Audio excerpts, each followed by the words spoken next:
The studio was buzzing, not with just light and sound, but with expectation. Denzel Washington, the Hollywood icon known for his eloquence, grace, and measured power, had agreed to appear on a live political panel.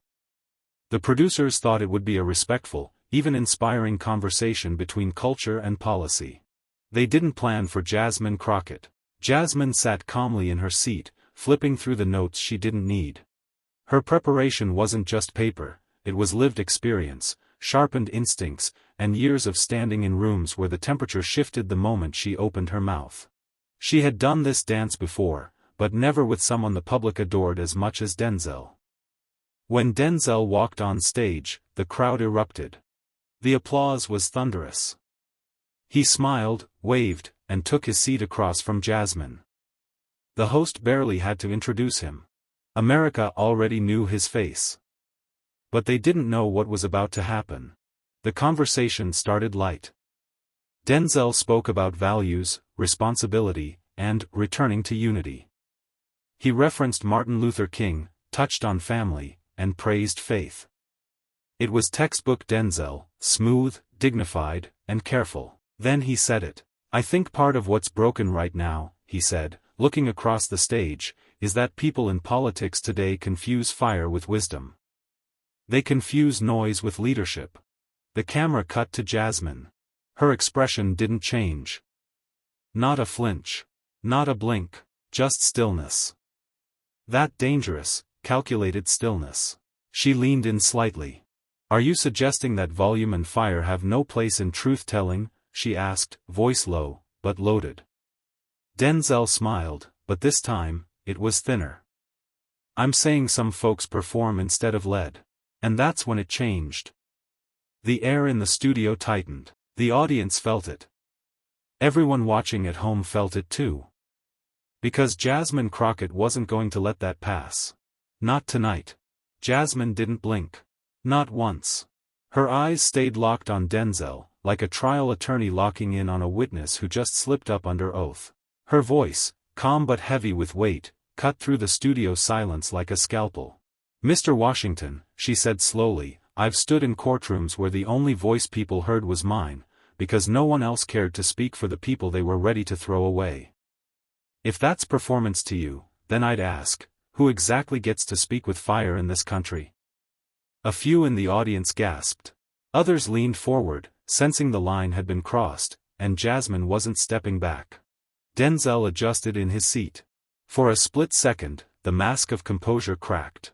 His smile faded. Look, Jasmine, he began, I respect what you do. I just think sometimes, the message gets lost in the noise. People tune out when it turns into a show.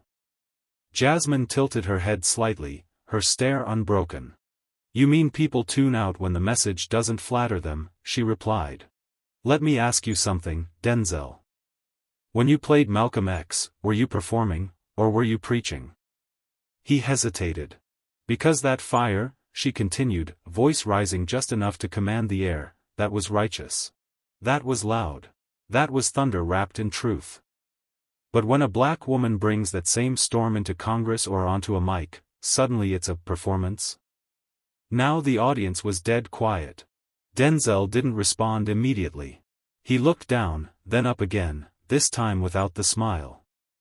Jasmine leaned back in her chair, never breaking eye contact. You brought fire, Denzel. I live in it. I use it, because people die when we don't.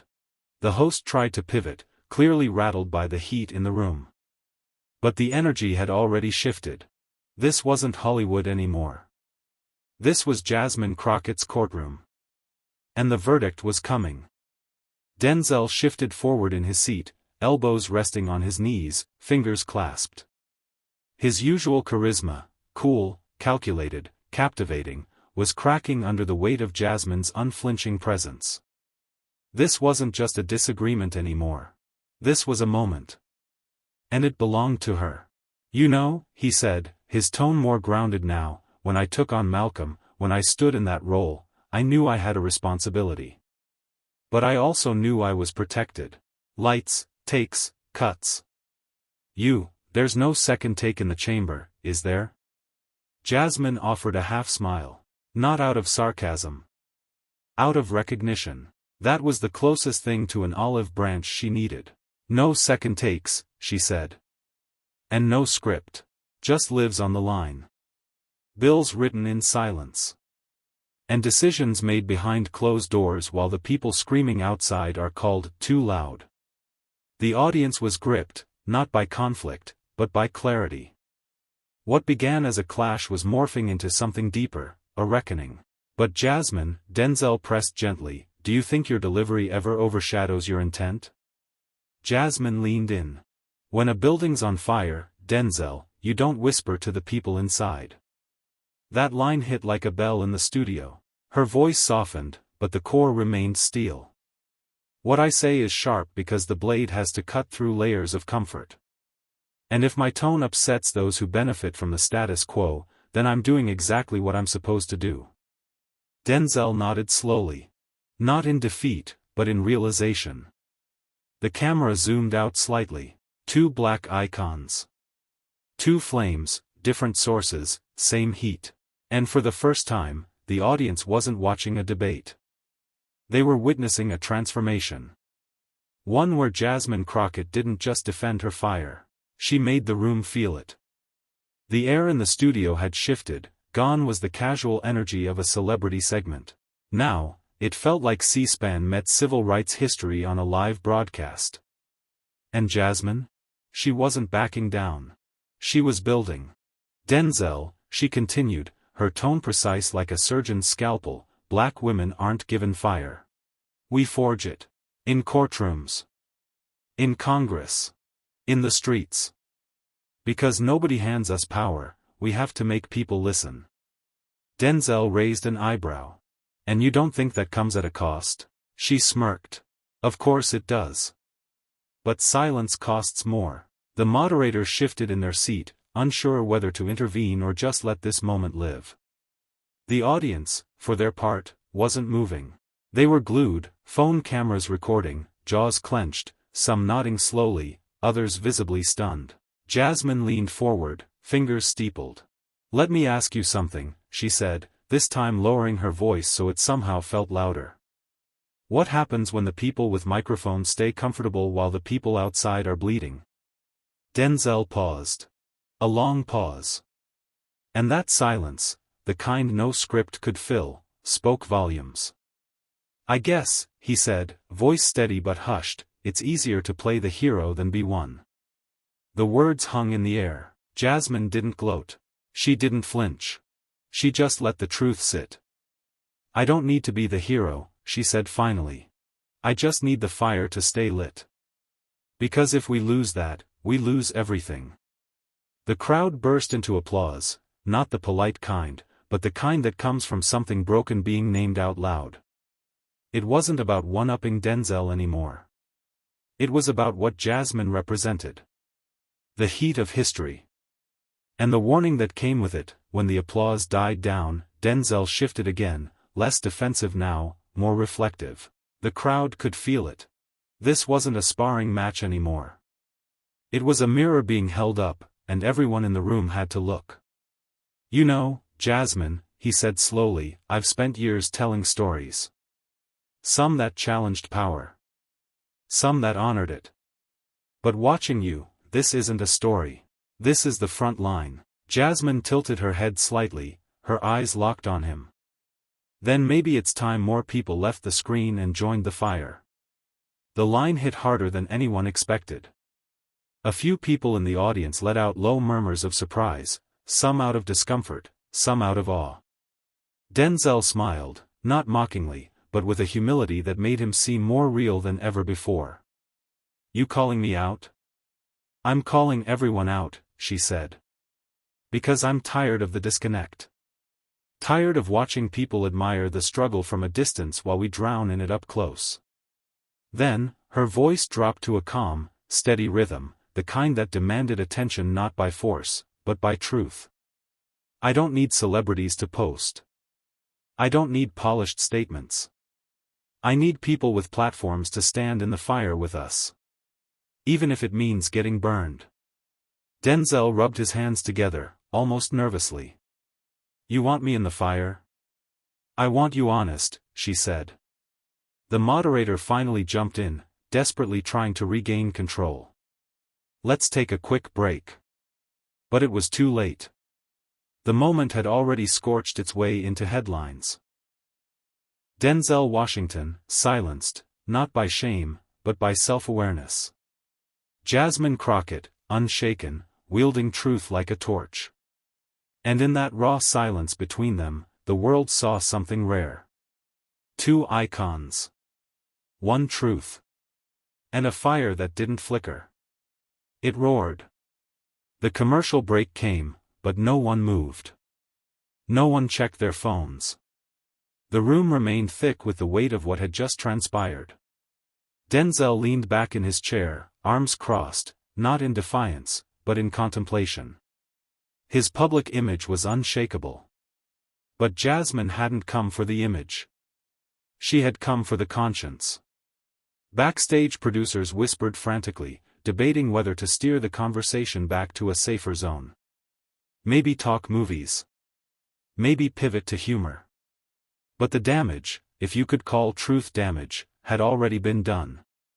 When they returned live, Jasmine was calm. Too calm. That kind of poise only comes from surviving rooms built to break you. Denzel exhaled deeply. You know, I've always believed in the power of art, he said. But I can't lie, today I feel like I've been watching from the balcony while the real fight is on the ground floor. Jasmine didn't blink. That's the problem. Too many watching. Not enough fighting. Her words weren't angry, they were surgical. And each one cut clean. He nodded slowly. I may not have stood in the fire, but I see it now. She leaned in, voice low but fierce. Seeing it isn't enough. If you have a voice and don't use it, you're part of the silence. Denzel looked down. A rare moment of stillness for a man whose words usually filled rooms. And Jasmine, sensing that this wasn't about ego anymore, softened slightly, but not much. We don't need perfect allies, she said. We need present ones. The chat feed on the live stream exploded, viewers torn between admiration and disbelief. One side chanting Jasmine's name. The other defending Denzel. But inside that studio, only one thing mattered: accountability had walked in wearing heels and holding fire. And Denzel Washington, Hollywood's most measured voice, was no longer measuring his words. He was listening. The air was different now. Not tense, just charged. Like the moment before a summer storm cracks open the sky. Jasmine leaned back slightly, folding her hands. She didn't gloat. That wasn't her style. But her silence? It was deafening. Denzel finally looked up. All right, he said, voice low. Let's talk about where I've been, and where I haven't. That single sentence held the weight of a man who'd spent decades playing heroes, but maybe missed some chances to be one. The audience was still. Even Jasmine didn't interrupt. She waited. Denzel continued. I've made films about injustice. I've delivered lines written to stir the soul. But somewhere in all of that, I forgot that real courage isn't scripted. You reminded me of that. Jasmine's expression softened, barely. Then let's make sure it wasn't just a reminder, she said. Let it be a start. He chuckled quietly, shaking his head. You're relentless. Relentless keeps us alive, she said. Black women don't get to rest on symbolism. We either push or we get pushed. A beat of silence. Then Denzel looked directly at her. So what does standing with you actually look like? The question wasn't rhetorical. And Jasmine's answer came without hesitation. It looks like using your voice when it's uncomfortable. Showing up when it's inconvenient. And not just in front of cameras, but when no one's watching. She wasn't preaching. She was detailing a blueprint. And Denzel, to his credit, nodded slowly. Absorbing it. The audience felt the shift, not just in tone, but in truth. This wasn't a takedown anymore. This was a transfer of responsibility. And Jasmine? She wasn't trying to cancel Denzel Washington. She was trying to wake him up. Because in her world, redemption wasn't given for free. It had to be earned, loudly, unapologetically, and live. The room, once filled with applause and celebrity charm, had transformed into something raw. Jasmine wasn't performing, she was prosecuting. And Denzel, once the unshakable presence in any space he entered, sat in quiet reckoning. But then, something shifted. I marched in '92, Denzel said. I gave speeches. Donated. I thought that was enough. Jasmine nodded, almost solemnly. It was a start. But that's not what our communities remember. We remember who stood with us when the cameras weren't rolling. We remember who bled, not who brand-named justice. Denzel's jaw clenched. You think I've been hiding? I think you've been convenient, Jasmine replied. It wasn't cruel. It was accurate. The audience winced, not out of discomfort with her tone, but with the precision of it. Jasmine didn't raise her voice. She didn't have to. Her words hit like courtroom exhibits, undeniable, numbered, and damning. Then came the pivot. But I didn't bring you here to shame you, Mr. Washington, she said, finally leaning in. I brought you here because I believe your voice still matters. I believe you can shift more than box office numbers. Denzel looked stunned, not by the challenge, but by the invitation. You're telling me there's still time? Jasmine smirked. You've got reach, Denzel. But do you have guts? It was the kind of line that cut straight through celebrity and into character. The comments section on the live stream caught fire. Jasmine for president trended within minutes. Screenshots of Denzel's expression mid-silence circulated like wildfire. But in that moment, it wasn't about who was trending. It was about whether one of America's most beloved voices would step out of the scripted world and walk into the real one, where Jasmine had lived every day of her life. Denzel cleared his throat. I hear you, he said. And for the first time that night, Jasmine smiled, small, but real. Denzel's voice dropped an octave, not for drama, but for honesty. I've played kings. Revolutionaries. Men who stood in fire. But tonight, I felt like the one being judged. And maybe I should be.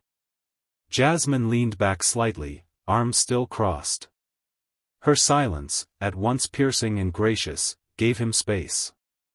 But not escape. He continued, you want truth? I've watched this country crumble for years. I've watched politicians sell promises like movie tickets. I've watched police treat black skin like a threat. And I, Denzel Washington, stayed in my safe lane. That admission was a crack in the armor. The audience knew it. Jasmine knew it. And Denzel? He was finally realizing it too. But the truth is, he said, now turning to Jasmine with a steadier gaze, I didn't come here expecting a fight. I came here thinking I'd teach something. Instead, you made me listen. Jasmine's eyes flickered. A glint, not of victory, but of recognition. You showed up, she said. That's step one. But if you leave this stage and go back to red carpets and silent nods, then all of this was just theater. And what would step two be? He asked, almost defiant. Jasmine didn't blink. Use your platform to amplify voices that don't get called to sit across from you. Don't just retweet pain, fund solutions. Don't act woke. Be loud. Be messy. Be in it. The crowd roared, not because it was rehearsed, but because it was rare, someone holding power accountable with grace, precision, and zero fear. Denzel nodded slowly. Then consider this the beginning. Jasmine replied with a simple, piercing line, we'll see. The lights didn't dim. The credits didn't roll. Because this wasn't a film. It was real. And every person watching knew they'd witnessed something few ever do, a public unmasking of legacy, and the quiet, courageous demand for more. The next morning, clips of the exchange blanketed every platform. TikTok, X, Instagram, cable news. The hashtags were everywhere. Hashtag Denzel got checked. Hashtag Jasmine did that. Hashtag no more safe seats. Some called it the most important cultural moment of the year. Others called it an ambush. But what no one called it, was forgettable. Denzel Washington didn't hide. He released a statement. Last night, I was challenged, not for entertainment, but for accountability. Jasmine Crockett demanded truth. I owe it to her, and the people watching, to respond with more than words. And he did. Within 24 hours, his team announced funding for community-led initiatives in under-resourced neighborhoods. Not a PR stunt. Not a press tour. Quiet action. Meanwhile, Jasmine was back in Washington, on the floor, pushing a bill that had been buried for months, the Community Justice Transparency Act. Suddenly, co-sponsors appeared. Suddenly, cameras followed her, not for controversy, but for clarity. Stephen Colbert joked, Denzel came to educate, but Jasmine came to legislate. Even her critics had to recalibrate. This wasn't just another viral moment, it was a turning point. A cultural fissure, exposing how silence from icons could be as loud as any speech. And as Jasmine walked the Capitol steps alone that evening, she paused for a moment. Reporters swarmed behind her. But she turned to a black teenage girl watching from the crowd and smiled. The girl asked softly, "Did you mean all of that? Or was it just TV?" Jasmine crouched to eye level. "Baby," she said, "I don't do this for the camera. I do it for you." The girl beamed. And the moment, unscripted, unseen by networks, was the real legacy. In a world where fame often overshadows truth, Jasmine Crockett reminded us that courage isn't about volume, it's about vision. She didn't flinch in front of a legend. She didn't perform for applause. She stood tall for the unheard, the unseen, the underestimated. Denzel Washington brought his fire. But Jasmine didn't come to be warmed, she came to light the whole damn room. And maybe, just maybe, this wasn't about winning a debate. It was about setting a new standard. For power. For presence. For purpose. Because when a woman like Jasmine speaks, not just with facts, but with fearless conviction, America doesn't just listen. It shifts.